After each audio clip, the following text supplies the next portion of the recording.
José Ribeiro Castro é convidado da SIC Notícias e do Jornal das 9. Muito boa noite. E é de Eusébio que falamos hoje, a quem já expressou por escrito, num blog, gratidão, e onde diz que na geração de 60, Eusébio fez mais do que qualquer outro português, porque nos uniu. Sim, não... Esse era o grande talento que o Eusébio teve, mais como pessoa do que apenas como jogador. Foi um jogador fabuloso, que de facto atravessou como um cometa várias vezes essa década e, portanto, marcou os benfiquistas e os portugueses pela seleção. Mas depois é extraordinário como parece que à medida que os anos passavam, ele mantinha e reforçava essa capacidade de encantamento sobre os miúdos, enfim. É extraordinário sobre ver, os miúdos e não só. Sobre as pessoas que o viram, não é? E, portanto, que regressam quando o veem à sua meninice, que é o meu caso, e que choram e riem como choraram e riram aos 12, 13, 14 anos. Isso não surpreende tanto. Surpreende mais ver, como vimos ontem e hoje, crianças de 7 ou 8 anos, como tantas vezes vimos, beberem o Eusébio como uma inspiração. E citarem-no, porque veem os vídeos no YouTube e tal. E portanto, tem Era essa por dimensão. isso muito mais do que perícia, muito mais do que número de golos, muito mais do que vitórias em que participou. Sim, e em que ajudou o seu clube. O Eusébio, além do mais, era de uma autenticidade extraordinária. Portanto, era uma pessoa que cativava. A conversa, invariavelmente, ia ter ao futebol. Porque, enfim, não era que ele só soubesse falar disso. A gente é que só gostava de falar com ele sobre isso. E, portanto, e muitas vezes ao Di Stéfano e ao Puskás, portanto, às grandes referências do seu tempo. E ele tinha uma admiração brutal sobre o Di Stéfano, que venceu na final de Amsterdão, e que lhe retribui, aliás, essa admiração. Mas a conversa ia ter com ele, e ele tinha uma simplicidade, era um mais velho menino ao mesmo tempo, e portanto tinha essa humildade que toda a gente celebrou, faz dele de facto um homem que tem um potencial de união brutal e que ele pôs ao serviço sempre do Benfica. Foi um homem de uma fidelidade extraordinária. Nós devemos, os benfiquistas e os portugueses, ao Eusébio, a fidelidade que ele nos brindou sempre ao longo da sua vida. Foi um homem de fidelidade extraordinária à seleção, de que foi embaixador, e continua a ser para muitos atletas, que uma inspiração fortíssima, e estou certo, nas conversas, naquela linguagem do balneário, um elemento de ânimo e um fermento de vitória extraordinário. Então, José Ribeiro Castro, consegue retirar à figura de Eusébio toda esta interpretação que hoje lhe coloca e lembrar-se do que era o Eusébio que via quando tinha 12, 13, 14, 15 anos a jogar? Bom, era um jogador fabuloso. Era um jogador extraordinário, que às vezes resolvia jogos. O futebol não era tão rápido quanto é hoje, mas ele tinha rapidez extraordinária. E, portanto, às vezes a gente via-o arrancar do meio campo e chegar lá e marcar golos fabulosos. Tinha livres... marcação de livres era uma coisa, de facto, que nós nunca tínhamos visto. Portanto, era inteligência de jogo? Sim, tinha. Bom, era um homem muito inteligente. Tem graça que no sábado fui almoçar com um grande amigo, com quem não estava há muito tempo, António Lobo Antunes, que é também um grande benfiquista, e a conversa, enfim, às tantas, não nos vimos há tanto tempo, foi para o Benfica, e às tantas tropeçámos no Eusébio. E o António depois falou, é um homem muito inteligente e tal. Portanto, e eu concordei, e depois estivemos ali 5 minutos a discorrer sobre a inteligência. De facto, um jogador de futebol burro não é um grande jogador de futebol. Um jogador de futebol tem que ser muito inteligente. E o Eusébio é inteligente. Um jogador de futebol tem ali em poucos segundos que tomar decisões fundamentais, do xadrez do jogo, do tabuleiro do jogo. É ele sozinho quando tem com a bola, tem que tomar decisões, é ele sozinho contra 11 e tem 10 que dependem dele. E o Eusébio, de facto, era um jogador que marcava muito isso. Portanto, tem que ter uma capacidade, digamos, de memorização de situações. Então, é muito inteligente. E eu creio, algumas vezes que falei, Era um homem inteligente. Era um homem inteligente. E que a vida, mais do que isso, fez sábio. Em muitas entrevistas, mesmo sobre o futebol, nós percebemos ali um mais velho de uma sabedoria extraordinária e que encanta. Mais velho no sentido africano. No sentido africano, mais velho no sentido africano.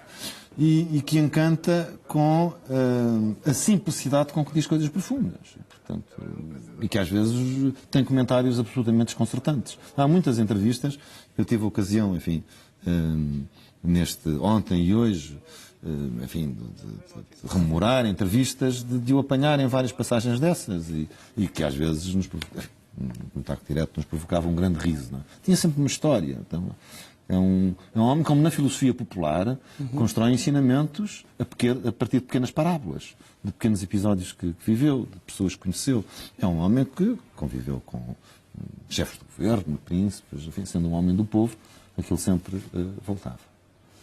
Como qualquer figura desta dimensão, ele foi carregando alguns mitos e algumas histórias, algumas seriam mais verdade do que outras, uma delas a de que foi utilizado pela propaganda do regime, pela propaganda de Salazar. Até que ponto isso prejudicou ou beneficiou ou é responsável por uma parte da dimensão daquilo que foi o Eusébio que conhecemos? Bom, eu não creio que é tanto assim. E, portanto, acho que isso tem mais a ver com uma discussão política à volta do antigo regime do que propriamente com o Eusébio. Quer dizer, eu acho que o antigo regime ainda seria mais vergastado se não tivesse prestado ao Eusébio as homenagens que eles obviamente merecia. Enfim, é preciso ver que em 1966 Portugal traz um quase título de Inglaterra, aquele terceiro lugar brilhante e portanto, enfim, fosse quem fosse, não é? E nós conhecemos outras ditaduras que governaram no mundo, prestariam as homenagens a esse feito, fossem regimes autoritários de esquerda ou de direita, não o deixariam de fazer. Eu creio que talvez o Eusébio depois fosse estigmatizado por causa disso a seguir ao 25 de Abril, injustamente. Como também passou-se com a Amália. Portanto, também é preciso que algumas pessoas ponham a mão na consciência quanto a isso. E terão sido sempre totalmente justos. Aquilo de que falamos é a ideia de que ele não foi para o Inter de Milão porque o regime não deixou, quando ele não terá ido para o Inter de Milão porque a Federação de Futebol Italiana tinha proibido a contratação de estrangeiros na altura. Não sei se é assim, não conheço isso. O mundo de futebol, apesar de tudo, era diferente. O Benfica também gostava mais de captar os seus... Quer dizer, não havia o mercantilismo de transferências que hoje existem, não era um valor do futebol, a rotação dos jogadores, e, portanto, o Benfica praticamente viveu a década de 60 com os mesmos jogadores, não é? Portanto, hoje não se gera assim um plantel, como se diz. Bom, e obviamente, enfim, o Eusébio era a pedra mais valiosa...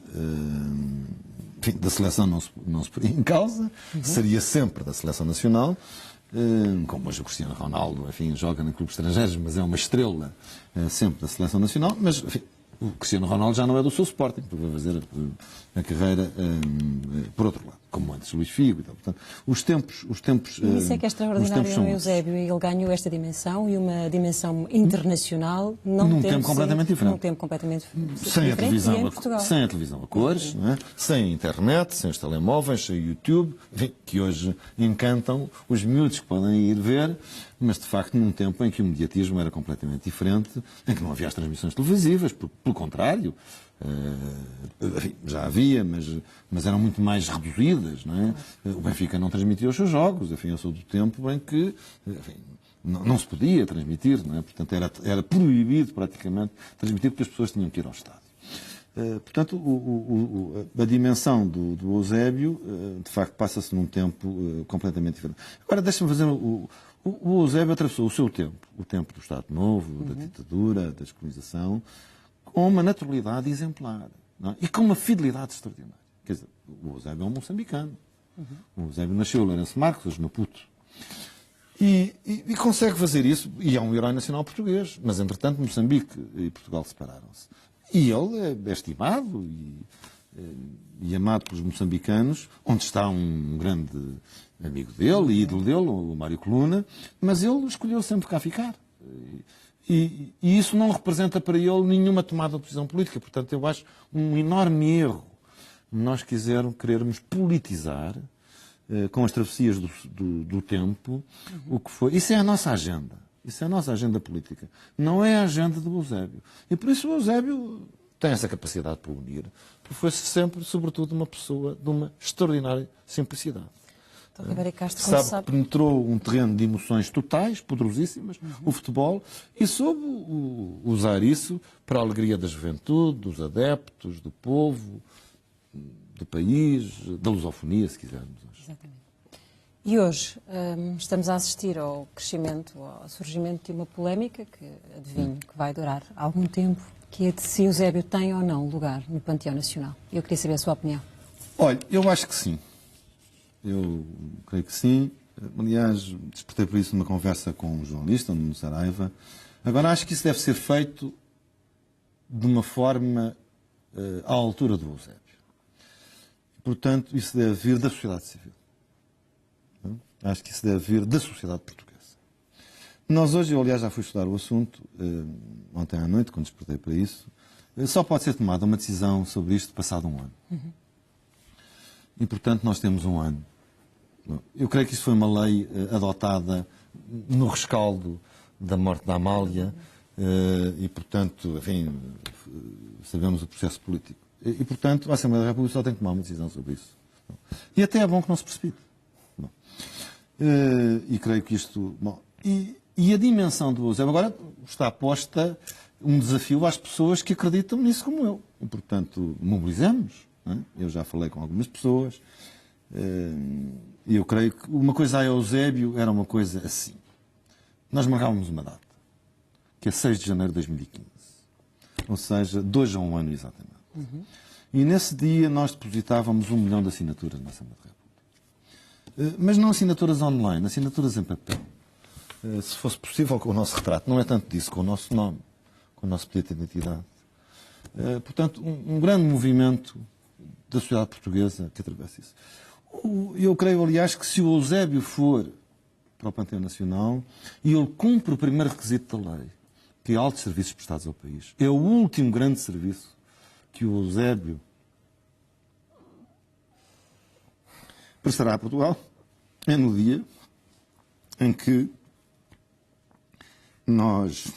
lhe prestemos a homenagem é o primeiro africano, herói português, um herói civil, um herói da cultura popular portuguesa. Eu vi com certeza muitos africanos, portugueses, que o estimam e que têm, enfim, é uma referência da lusofonia. O Pelé referiu-se-lhe como o seu irmão, morreu o meu irmão. O Vasco da Gama no Brasil dedicou-lhe 3 dias de luto. Portanto,